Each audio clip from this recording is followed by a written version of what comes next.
I like you must have a business card. Oh, well, yes, I do. Thank you. You do?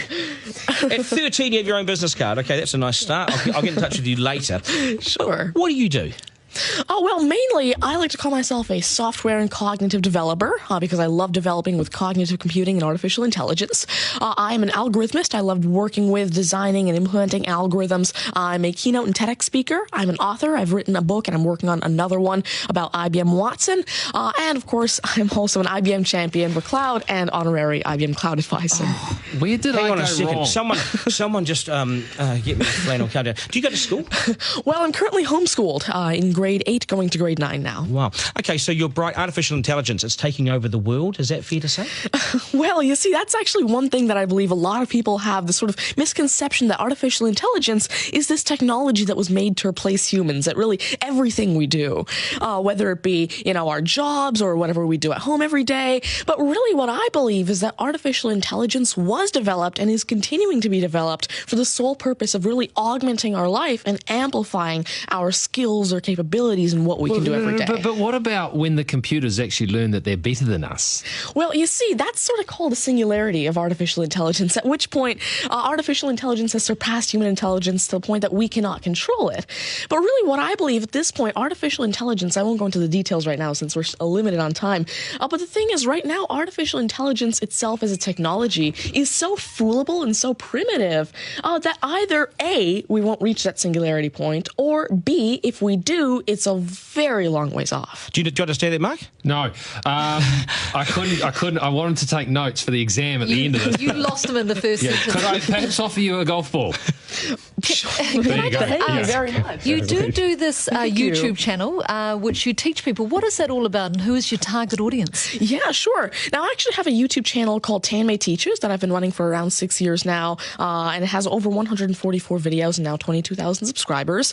And so on it, I love to teach about computing, really programming, these algorithms that I develop, machine learning especially, math, science, and especially technologies like IBM Watson. Because, of course, I like to share my knowledge because I realize that there's this lack of resources for people to learn about technologies like AI, which is why I absolutely love sharing my knowledge through, of course, these YouTube videos, the books that I'm authoring, the keynotes that I have, and really Watson comes in here in such a great way because Watson allows me... What's Watson? Sure. Well, Mark thinks he's a golfer, but what is Watson? Now, IBM Watson is essentially a cognitive system that allows developers to incorporate cognitive and machine learning into their applications without having to code in the actual intelligence. And what this means is that, of course, right now, really one of the main reasons developers aren't incorporating more machine learning into their apps is because it's so hard to do. It's really difficult to incorporate intelligence because... Has the I'm going to take this somewhere else, this interview. Has the Homeschooling Association of the World got hold of you as the front person?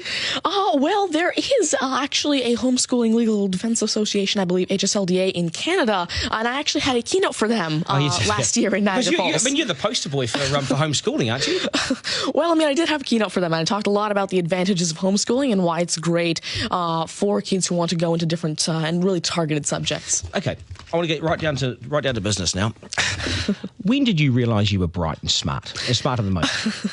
Well, I originally started coding when I was 5 with simple languages like Fox Pro and Batch. But eventually, at 9 years old, I had my very first iOS app accepted into the Apple App Store called T-Tables. But did your mum and dad do something to you between 0 and 5 that plug you into the wall? What did they do to you at 5? At 5, you were Are you coding? smarter than your mum and dad, by the way? Already? Well, I have... my dad used to work as a computer programmer, but he used to work with, simple, regular programming languages like Fox Pro, Batch, a little bit of C, etc.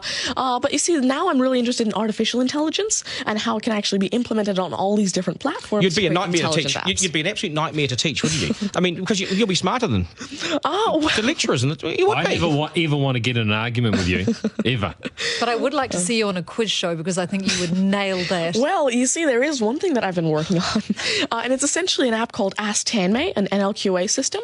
And so essentially, it's a system system that can take your natural language questions and answer them for you using Watson and artificial intelligence. And actually, the original reason why I made Ask Tanmay, there's an Indian version of the Who Wants to Be a Millionaire show called KBC, which I originally wanted Ask Tanmay to play. So that actually ties in quite a bit with what I wanted to do. It's nice to see you. Do you get because you're homeschooled, you wouldn't go to school dances and things like that, would you? School socials and things? Do you Well, I actually used to be regularly schooled until grade 6. Right. Then I became homeschooled, and so of course I still do have my This friends is still from a school. victory for public schools. Take that golf ball Yep. and bring it back to me when you've actually worked out a way in which it'll always go straight. Because I think you could do it. Technically, using a genetic algorithm or something. I knew there'd be an answer. Hey, it's brilliant to meet you. You're a complete inspiration. Thank you. And I hope my son was watching, a 7-year-old son. Message to Buster Garner, you got work to do, mate. Do your homework, and we got to sharpen things up. Nice to see you. Thank you very much. much. All the very best. Thank You're you. amazing. Thank you. You're amazing. Okay, news is next, and then we are joined by today's panel, which won't be as smart as this guy, but they'll still be good, and we will head back to the beach as well for a game of 9 and 10. So much pressure now on the contestant of 9 and 10 just to rip through it and get it right. That's coming up after 8.